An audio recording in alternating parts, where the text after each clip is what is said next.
Class 9-এর স্টুডেন্টদের জন্য আজকের পাঠ জীবন বিজ্ঞানের অধ্যায় জীববিদ্যা ও মানব কল্যাণের একটি বিষয়, সেটা হচ্ছে অনাক্রমতার ধারণা।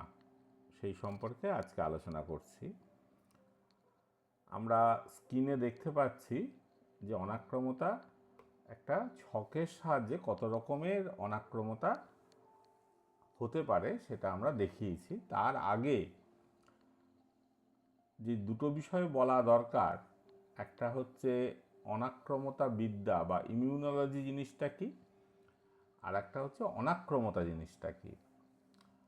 ইমিউনোলজি জীববিজ্ঞানের একটা শাখা, বা বলতে গেলে ডাক্তারি শাস্ত্রের একটি শাখা, যেখানে আমরা ইমিউনিটি বা অনাক্রমতা সম্পর্কে আমরা পড়াশোনা করি বা আলোচনা করা হয়, সেটাকে আমরা বলি ইমিউনোলজি।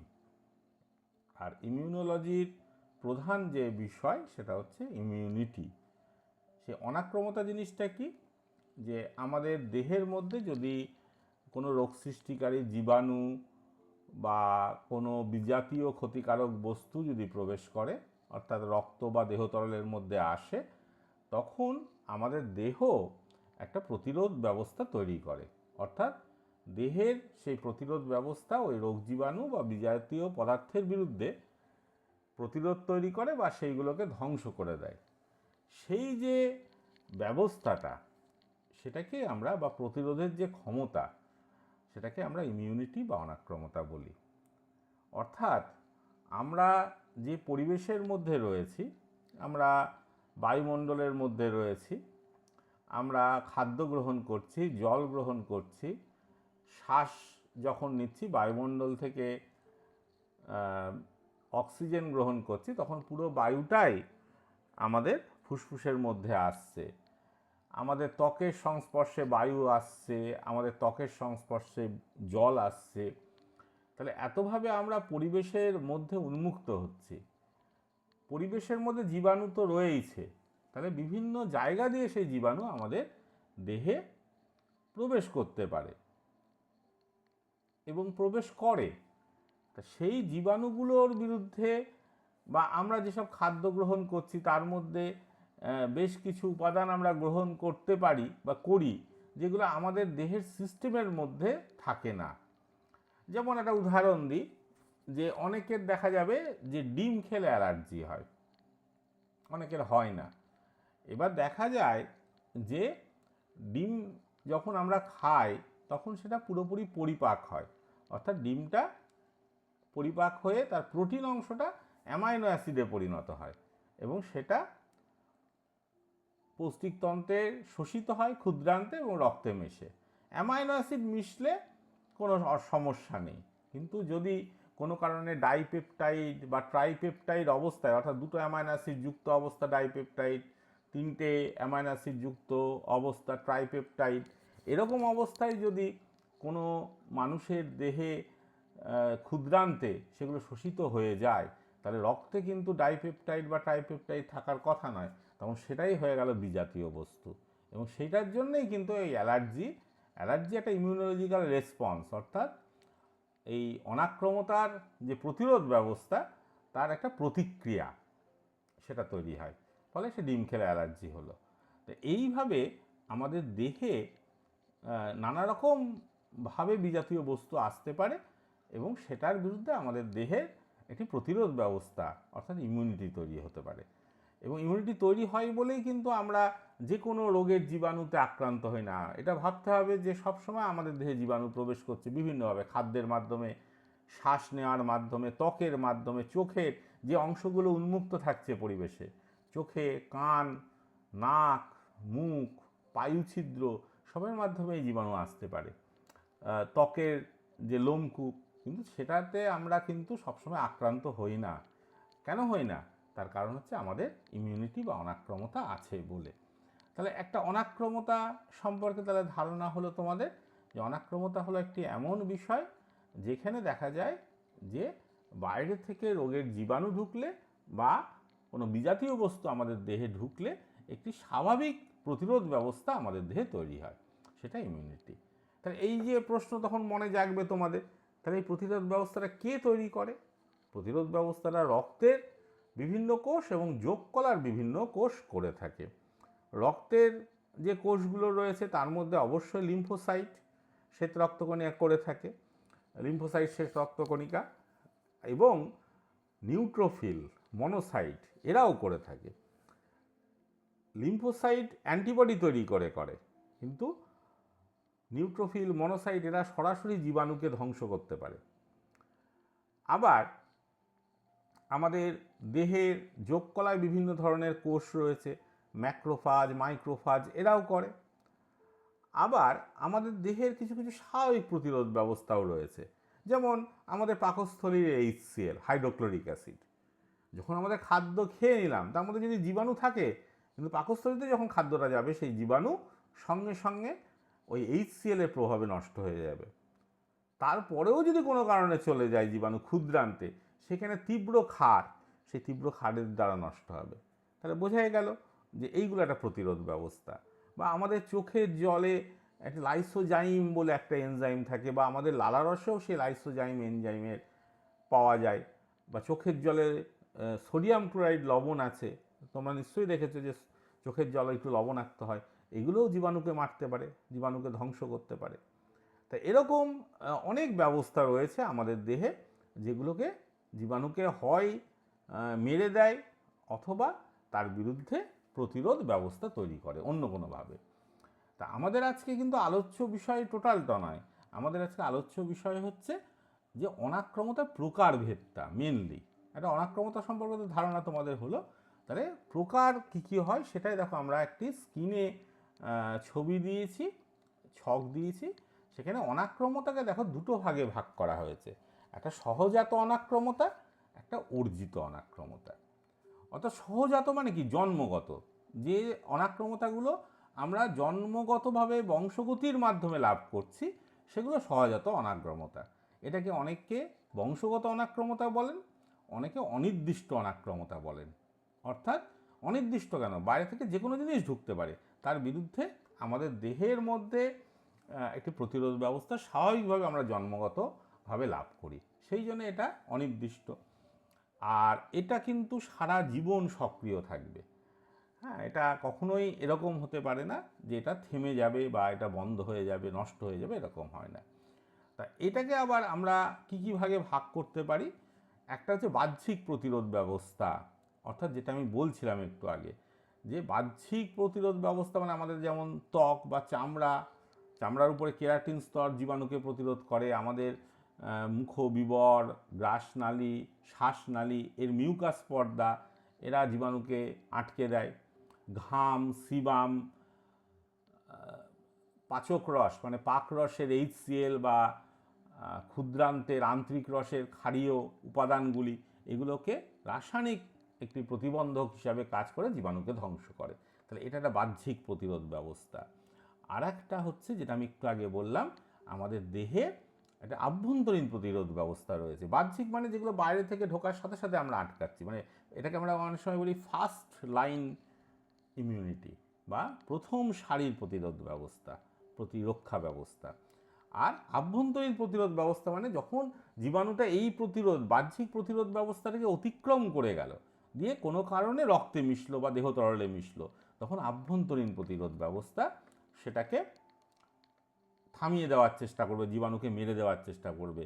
যেটা আমি একটু আগে বললাম, শ্বেত রক্তকণিকাগুলো এই কাজটা করবে। নিউট্রোফিল, মনোসাইট, বিভিন্ন ধরনের যোগকলায় অবস্থিত ম্যাক্রোফাজ, মাইক্রোফাজ এরা জীবাণুকে মারতে চেষ্টা করবে।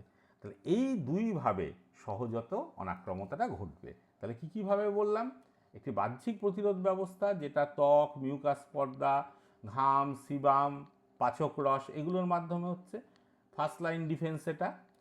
আর সেকেন্ড লাইন ডিফেন্স বা দ্বিতীয় সারির প্রতিরোধ ব্যবস্থা হচ্ছে আভ্যন্তরীণ প্রতিরোধ ব্যবস্থা। তারপরেও ফার্স্ট লাইন ডিফেন্স, প্রথম সারির প্রতিরোধ ব্যবস্থা অতিক্রম করে যদি রক্তে মিশে যায় তখন সেকেন্ড লাইন ডিফেন্স কাজ করবে।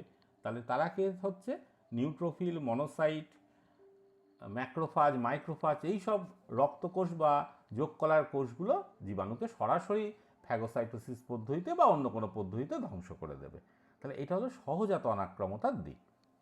এরপরে চলে এসো অর্জিত অনাক্রমতার দিকে, মানে অ্যাকোয়ার্ড ইমিউনিটি। তাহলে বুঝতেই পারছো, অর্জিত মানে যেটা আমার জন্মগত নয়, অর্থাৎ আমি জন্মের মাধ্যমে যেগুলো লাভ করব না, জন্মের পরে আমরা যে অনাক্রমতাটা বিভিন্নভাবে অর্জন করব, সেটাই অ্যাকোয়ার্ড ইমিউনিটি বা অর্জিত অনাক্রমতা। তাহলে সবাই বলবে অনাক্রমতা আবার অর্জন করা যাবে কি করে? তাহলে অনাক্রমতা অর্জন করার প্রথম উপায় হচ্ছে রোগে আক্রান্ত হওয়া। যদি তুমি রোগে আক্রান্ত না হও, তাহলে তোমার জীবনে কোনো মতেই অনাক্রমতা আসবে না। রোগে আক্রান্ত হলে জীবাণু আমাদের দেহের মধ্যে, অর্থাৎ সেই ফার্স্ট লাইন ডিফেন্স বা সেকেন্ড লাইন ডিফেন্স অতিক্রম করে আমাদের দেহের মধ্যে প্রবেশ করবে, বা ফার্স্ট লাইন ডিফেন্সটাকে অতিক্রম করে সেকেন্ড লাইন ডিফেন্সের মাধ্যমে সে নষ্ট হবে। তাহলে সেই সময় দেখা যাচ্ছে যে আমরা রোগ সংক্রমণের ফলে আমরা এই অর্জিত অনাক্রমতা পেতে পারি। আর একটা হচ্ছে টিকাকরণের মাধ্যমে পেতে পারি। তোমরা তো জানোই যে ছোটোবেলা থেকে সবাই কিছু না কিছু টিকা নেয়, তার মাধ্যমে আমরা পেতে পারি। তা সেই কারণে যেহেতু এটা আমাদের অর্জন করতে হচ্ছে সেটা, এবং নির্দিষ্ট রোগের বিরুদ্ধে হচ্ছে, মানে এরকম না যে একটা রোগের বিরুদ্ধে একটা অর্জন করলাম মানে সব রোগের জীবাণুর বিরুদ্ধে অর্জন করলাম, তা না। হ্যাঁ, আমি ইনফ্লুয়েঞ্জার একটা ভাইরাসের বিরুদ্ধে অর্জন করলাম বলে সব ইনফ্লুয়েঞ্জা ভাইরাসের জন্য নয় কিন্তু। আবার যখন আর এক রকম ইনফ্লুয়েঞ্জা ভাইরাসে আক্রান্ত হবে আবার তখন আমি করব। আমি যদি পোলিও ভাইরাসের টিকা নিই তখন সেটা পোলিওর হলো। অর্থাৎ একটি সুনির্দিষ্ট জীবাণুর বিরুদ্ধে এই অর্জিত অনাক্রমতা তৈরি হয়। তা সেই কারণে আমরা এটাকে সুনির্দিষ্ট অনাক্রমতাও বলে থাকি, অর্জিত বা সুনির্দিষ্ট অনাক্রমতা বলতে থাকি। এবং এটা দেখো আবার স্ক্রিনে দুটো ভাগে ভাগ করা হয়েছে, সক্রিয়ভাবে অর্জিত অনাক্রমতা বা সক্রিয় অর্জিত অনাক্রমতা এবং নিষ্ক্রিয় অর্জিত অনাক্রমতা। তাহলে সক্রিয় অর্জিত অনাক্রমতা মানে কি? যেগুলো আমাদের দেহের মধ্যে ভাইরাস, ব্যাকটেরিয়া বা অন্য কোনো বিজাতীয় প্রোটিন প্রবেশ করলে যে অনাক্রমতাটা তৈরি হয় সেটা হচ্ছে সক্রিয় অর্জিত অনাক্রমতা। এবং এটা আবার দুভাগে আমরা ভাগ করছি, প্রাকৃতিক সক্রিয় অর্জিত অনাক্রমতা, অর্থাৎ যেগুলো প্রাকৃতিকভাবে রোগ জীবাণু আমাদের দেহে প্রবেশ করলে যেটা হয়, যেমন ধরো জল বসন্ত মানে চিকেন পক্স হয়ে আক্রান্ত হলে আপনি সেরে যায়। হ্যাঁ, বাড়িতে শুয়ে থাকতে হবে, দিন 10-12 ভালো মন্দ খেতে হবে, প্রোটিন যাতে বেশি আসে সেই রকম খাদ্য, মাছ মাংস ডিম একটু বেশি বেশি খেলে খুব তাড়াতাড়ি সেরে যায়। একসময় ধারণা ছিল মানুষের যে এগুলো খাওয়া উচিত না বসন্ত রোগ বা চিকেন পক্স হলে, কিন্তু এখন ধারণাটা পুরো বদলে গেছে। যত বেশি প্রোটিন খাবে তত তাড়াতাড়ি অনাক্রমতা আসবে। তাহলে সেইটা হলো যে প্রাকৃতিকভাবে সক্রিয় অর্জিত অনাক্রমতা। আর কৃত্রিমভাবে কোনটা? সেটা হচ্ছে টিকাকরণের মাধ্যমে অনাক্রমতা। ছোটোবেলা থেকে বিভিন্ন রোগের টিকা নেওয়া হয়, যেমন পোলিও রোগের টিকা নেওয়া হয়, তারপরে যক্ষ্মা রোগের টিকা নেওয়া হয়। তার মাধ্যমে যে অনাক্রমতা তৈরি হচ্ছে সেটাকে আমরা বলি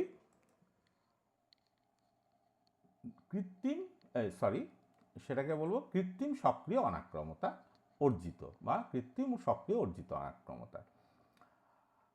আর এরপরে যেটা আসছে সেটা হচ্ছে নিষ্ক্রিয় অর্জিত অনাক্রমতা, অর্থাৎ এটা কোনো জীবাণুর সংক্রমণে হবে না, কিন্তু আমরা অর্জন করব। সেটার মধ্যে আবার দেখো প্রাকৃতিক রয়েছে, প্রাকৃতিক নিষ্ক্রিয় অর্জিত অনাক্রমতা। দেখা যাচ্ছে জন্মের পূর্ব থেকেই মাতৃগর্ভে যখন শিশু রয়েছে তখন মাতৃগর্ভ থেকে অমরা বা প্লাসেন্টার মাধ্যমে শিশু খাদ্য পায়। শুধু খাদ্য পায় না, সেই প্লাসেন্টা অতিক্রম করে বেশ কিছু অ্যান্টিবডি, যেমন আইজিজি অ্যান্টিবডি, এবং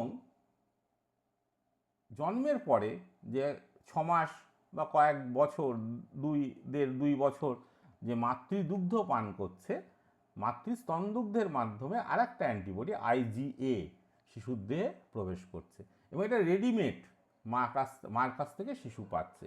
এবং সেইগুলো দেখা যাচ্ছে যে কি করছে, এই যে অ্যান্টিবডিগুলো আসছে শিশুর দেহে, জন্মের আগে ভ্রূণ অবস্থা থেকে মাতৃগর্ভ থেকে পাচ্ছে অমরার মাধ্যমে, এবং জন্মের পরে মাতৃদুগ্ধের মাধ্যমে পাচ্ছে, স্তনদুগ্ধের মাধ্যমে। সেগুলো কিন্তু রোগ জীবাণুর বিরুদ্ধে সরাসরি মানে ওষুধের মতন কাজ করছে, এবং রোগ জীবাণুকে নষ্ট করছে। বলে জন্মের পরে শিশুর একদমই ইমিউনিটি থাকার কথা নয়, সে রোগে আক্রান্তই হয়নি, কিন্তু ওইগুলো পাচ্ছে বলে, ওই অ্যান্টিবডিগুলো পাচ্ছে বলে তাদের সহজে কোনো রোগ হবে না। আর এটাই হচ্ছে আমাদের প্রাকৃতিক নিষ্ক্রিয় অর্জিত অনাক্রমতা। আর কৃত্রিম নিষ্ক্রিয় অর্জিত অনাক্রমতা কোনটা? দেখা যাচ্ছে যে আমরা কোনো রোগে আক্রান্ত হলাম, তখন আমরা অ্যান্টিবডি, সরাসরি অ্যান্টিবডি দিয়ে সে রোগটাকে সারাবো, সেইটা হচ্ছে কৃত্রিম নিষ্ক্রিয় অর্জিত অনাক্রমতা। একটা উদাহরণ দিলে বোঝা যায় বা ভালো হবে তোমাদের বুঝতে, যেটা হচ্ছে যে কোনো মানুষকে সাপে কামড়ালো, বিষাক্ত সাপ, সঙ্গে সঙ্গে তাকে কি দেওয়া হয়? অ্যান্টিভেনম সিরাম দেওয়া হয়। অ্যান্টিভেনম সিরামটা আর কিচ্ছু না, এটা প্রস্তুত অ্যান্টিবডি। সে অ্যান্টিবডিটা সরাসরি দিয়ে দেওয়া হয়, সাপের বিষটা নষ্ট হয়ে যায়, ফলে দেখা যাচ্ছে যে মানুষটি বেঁচে যায়।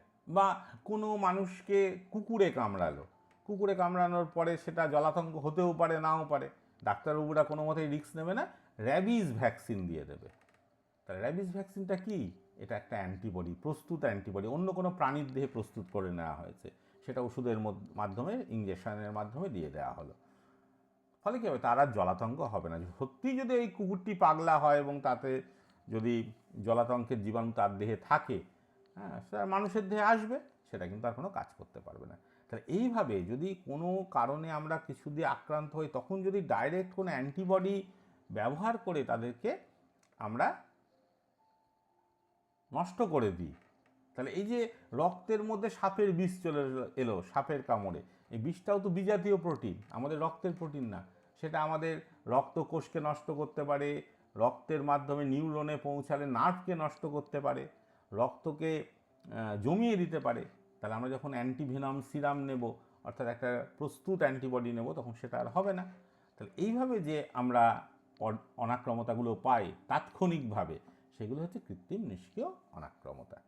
তাহলে এর থেকে আমরা বুঝতে পারলাম যে সহজাত অনাক্রমতা জন্ম লগ্ন থেকেই সক্রিয় থাকে, কিন্তু অর্জিত অনাক্রমতা জন্মের পরে বিভিন্নভাবে মানুষ পেয়ে থাকে। এবং দেখা যাচ্ছে সহজাত অনাক্রমতা প্রায় সব কিছুর বিরুদ্ধেই করে, কিন্তু অর্জিত অনাক্রমতা কিন্তু নির্দিষ্ট কিছু জীবাণুর বিরুদ্ধে নির্দিষ্ট ধরনের প্রতিরোধ ব্যবস্থা থাকে, বা নির্দিষ্ট ধরনের অ্যান্টিজেন, অর্থাৎ যে বিজাতীয় বস্তু আমাদের দেহে প্রবেশ করলো রক্ত বা দেহতলে, সেটাকে আমরা অ্যান্টিজেন বলি, তার বিরুদ্ধে কাজ করবে।